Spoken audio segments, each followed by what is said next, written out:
I am on a retreat for myself. It's evening. The sun has set behind the mountains. I've had a little sip of something. I'm wearing my bathrobe in my boxers and my slippers. And I'm in a room with walls covered in notes. Notes I've taken and shared that reflect who I think I am. I'm looking at these verbal reflections of me, and it just starts to flow. I start making a show. I don't even realize that I'm doing it until I'm well into it. I am riffing, I am popping and locking, I am talking to people and cameras that are not there, but they are. Because I can imagine them, and I'm realizing the power of that imagination, and it just starts to unfold. And before I know it, this show, it's done. And the crowd goes wild. And the credits roll. And I look down and see my feet in these slippers. I see my legs jutting out these boxers. And I am ready to spend the time and whatever resource it takes to make the thing I just made.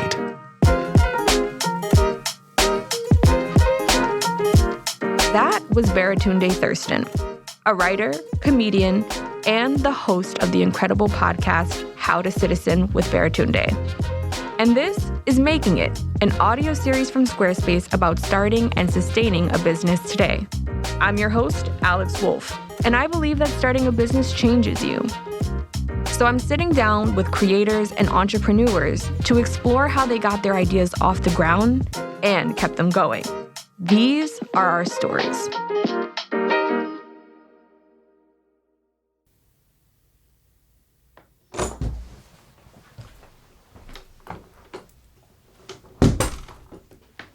This is the sound of Baratunde Thurston setting the scene for his creative process to unfold. He usually lights Palo Santo, puts on some lo-fi beats, and gets started. It may sound like an analog process, but as you're about to hear, Baratunde has had a lifelong fascination with technology. Across his career as a writer, performer, activist, and now podcast host, he has deeply considered the many ways that tech impacts both our work and our relationships to one another. It's something that I think a lot about too, because if you're going to run a business, you have to be keeping up with all the tools of today. From the platform where you publish your website to the social apps where you build your following, from DMs to NFTs, there's new technologies developing all around us, and the pace is not slowing down. So, how do creative people balance all these tools alongside their work? In this episode, I'm talking to two people who are versed in emergent technologies. First, Baratunde Thurston, who sees technology as a catalyst for creativity. Then we're bringing on Hanna Thomas-Uose, a consultant who has built her career helping people develop more strategic and more caring ways to relate to tech in their professional lives. But let's start with Baratunde on how he uses technology to break his own rules.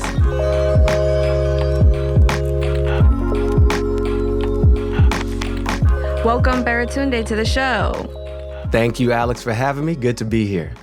Now, you run a business, and the business has your name in it. Are you and your business one and the same? Ooh, I'm more than my business.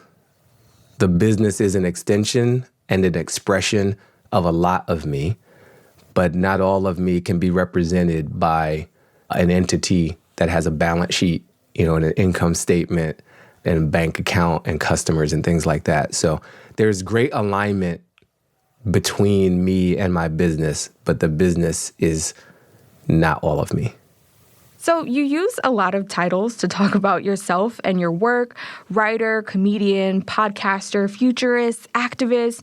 I'm guessing you didn't major in becoming a futurist, comedian, podcaster in college. How did you arrive at these words? I'm a communicator. I wield words, in service of values that I find important, like liberty and justice for all. And I try to do it with a humorous twist. And I use tech to help get that out there and be in touch with people. So I feel like I'm not just screaming into a void. So that means I write books and I do public speaking and I do podcasts and I host TV shows. I'm in media. Now, with all those titles, do you consider yourself an entrepreneur? Oh, yeah. Yeah, I have started and failed at business several times. And I've always had kind of a hustle bone, in me. I've always tried to find ways to create things that didn't quite exist and to solve problems that I saw out there. My mother impressed upon me this notion of build your own. And I haven't always done that. I've certainly had jobs as well. But it's stuck with me time and time again to try to create the thing that you feel like is missing in the world. Do you get overwhelmed? Like, do you feel like as a person with this type of business, and which is deeply rooted in keeping people educated, but also entertained, like, do you ever feel like every other month there's just another either app or trend? And what do you do about that type of overwhelm? When you're in this position and you have so many creative tools and audience engagement tools at your disposal, it's maddening sometimes. And then I'm just getting old. I'm 44 years old now, and so I was cutting edge. I'm not anymore, and I don't have time to be anymore because it's a full-time job just to keep up with the ways, the methods of producing, of distributing, and of engaging with the people and ideas that are part of the work that I do. Yeah, it's overwhelming. The speed is wild. The thing that's hot right now won't be. You can almost guarantee it won't be in 6 months, but you can't guarantee it enough not to try it because you might be wrong. Right. And there's always something else coming. And we ain't even talk about Web 3. Folks are still catching up on Web 2, and here come Web 3. Is it VR metaverse? Is it decentralized blockchain technology? Is it just crypto flipping? Is it NFT? It's everything, And so I don't know how society's supposed to keep up. I'm wired to keep up, and I can't. So it's hard. Yeah, it's a full-time job to keep up. Okay, so how do you think we can develop or even just use technology in more socially conscious ways? Yes. We are so unimaginative. I remember first coming across, I don't know how true it is, but it's kind of hit the popular zeitgeist, like we only use 10% of our brains, or we only use 5% of our brains. And a lot of ancient spirituality is about unlocking different parts of ourselves too. We operate below our capacity in how we use our imagination to construct our social and our political worlds and our economic worlds. And we've taken this colonial era, like mining, extraction, maximization, scale thing to a dangerously logical extreme where we've, are coming close to destroying our ability to inhabit this planet. That's a sign that we've gone too far in a certain direction. And there are many other schools of thought about how we organize ourselves socially, politically, and economically to still have our needs met, still feel a sense of freedom and liberty and agency, and also couch those in some collective terms and some health terms that go beyond revenue, net income, GDP. There's a lot more ways to feel well and to thrive. Absolutely. Yeah, I think a lot of people fear, you get the Luddite judgment when you talk about tech in any light that it's not embarrassingly flattering and optimistic, but it's really we're asking the same questions but wanting a longer answer, right? When we talk about the GDP, when we talk about the economy, we're not saying we don't want to make money. We're saying we want to make money forever and not in a way that's going to ultimately put us in a position where there would be no reason to make money at all because we wouldn't be here. Yeah. So I think those types of critiques are very important.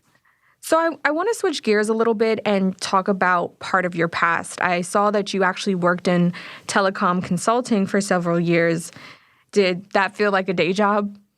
Oh, yeah, that was definitely a day job. If you saw what I wore when I did that job, Alex, you would say that's definitely a day job. I mean, we talking khakis, polo shirts, the polo shirt tucked in. Oh, nice. I'm not proud. That's why there's not very many images of me during that time. For me, what defines it as a day job is it was somebody else's business, and I was solving other people's problems that I wasn't necessarily impassioned about or in love with, Yeah. But I got more than money out of it at the same time. I got paid, it helped me pay off my student loan debt, and I got educated about certain aspects of business, about tech infrastructure and telecom infrastructure in terms of routers and switches. And so I got to nerd out and get paid, which is, somewhat of a luxury as well. There's other ways of getting paid that do not satisfy the mind in any way.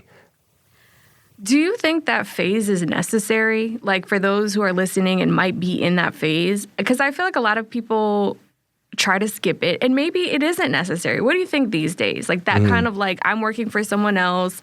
I'm 60% doing this for a paycheck. Right. That's a really good estimate on how much of this is for want versus for need. Yeah. And passion versus necessity. So whether it's necessary, I don't think I'm in a position to say for just any random person. But for me, it was really valuable. And I do know there's a lot of rhetoric. There are a lot of people selling dreams to us right now. Absolutely. Find your passion. Do what you want. Don't spend any minute of your life doing things that don't serve you. Yeah, that's great. That's not all of us are in a position to do that. Some of us start, from a deficit, literally financially, like student debt or family debt. And we're just trying to get our first home in our family, or something like that. So the idea that you would just start with the dream I have and I will never work for anybody else and that can work, but it's not a requirement. And I think working for someone else, working in someone else's business can be not just a source of money, but of education. You can find out what you don't like, what doesn't feel good. You can meet your future co-founders. I started a whole business with people I worked with at The Onion. So I worked there for 5 years and then spun off and did something else with multiple people that I used to work with.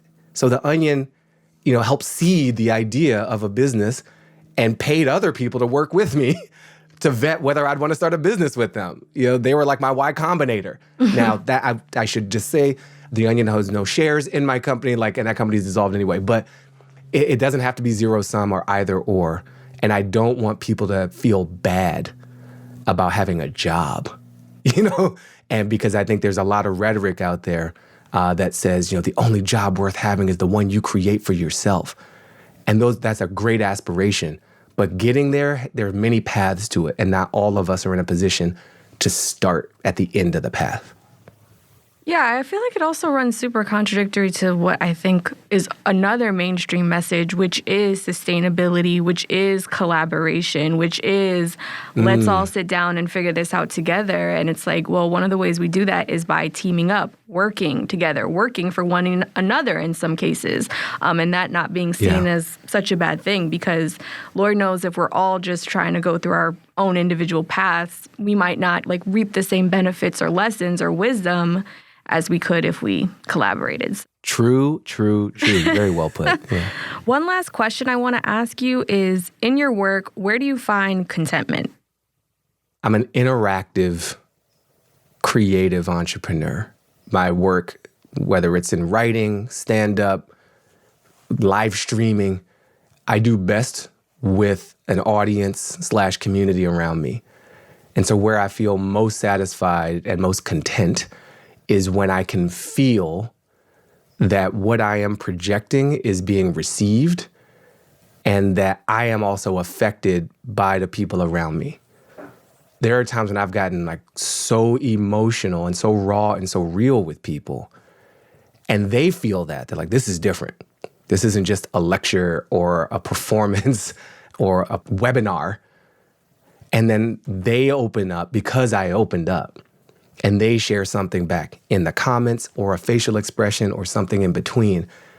And then I use that and share back with them. So it becomes this, in a positive way, this infinite hall of mirrors of mutual reflection and being affected by each other's reflection because the barrier between us has totally disappeared. And we're just a part of each other. That's dope. That is by far the best feeling that I have had, can have, and can aspire to have again. Baratunde Thurston, thank you for joining us.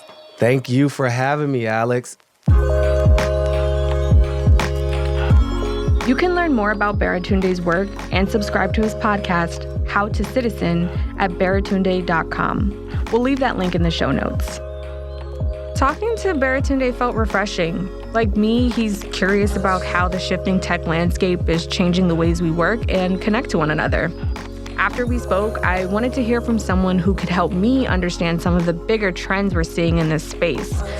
As a culture, are we actually becoming more thoughtful about how we relate to technology? We sat down with Hanna Thomas-Uose to hear her point of view. Hanna's a consultant who's worked with teams both large and small to help them find more strategic, more efficient, and more caring ways to incorporate technology into their businesses. I think there is a through line between small businesses and big businesses when it comes to technology. And it's just thinking about relationships instead of technology. It's a two-way channel. And so I think that at scale, if you can replicate the quality and the nature of the intimacy of a one-to-one relationship, then that is what is going to stand you in good stead. If you can strike an authentic tone, then I think that's what reaches people. It might be useful to think of more holistic sets of metrics. So it might be better to have 100 people read your article all the way to the end instead of trying to get 1,000 people to click on it and then click away. My one piece of advice for people wanting to have a saner relationship with technology is just to be really clear about your purpose and why you're on it, and not to be distracted by what the platforms want from you. When you're scrolling or just doom scrolling, you're working for that company. You know, you're not working for your own company, you're working for that company. When it becomes extractive, then stop, you know. In order to have a more holistic sense of well-being when we're interacting with technology, it might be useful to think about what experience do you want from your working day. You know, is a measure of success that you can find an hour in your day to write, for example, or is a measure of success that you can get up and have a bath and then start at 10 instead of 9, you know, and to really like formalize those metrics for yourself and your team and use those as part of your intention setting. That was Hanna Thomas-Uose. Moments that jumped out to me when talking to Baratunde and Hanna were that there's a lot of conflict in building a business on social media because there's a lot of pressure to be everywhere at once. But as we all know, that's almost impossible to do. So it's important to consider this as we build more tech for the future, especially if we plan to build more sustainable models. I hope this episode has inspired creative entrepreneurs to think about what that can actually look like in daily life.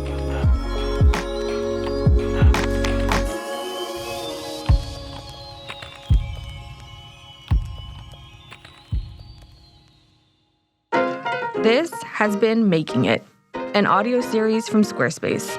If you're commuting right now and not able to take notes, we've got you covered. You can find links, extra resources, and a way to communicate with us in our show notes. If tuning in has taught you something today, spread the knowledge.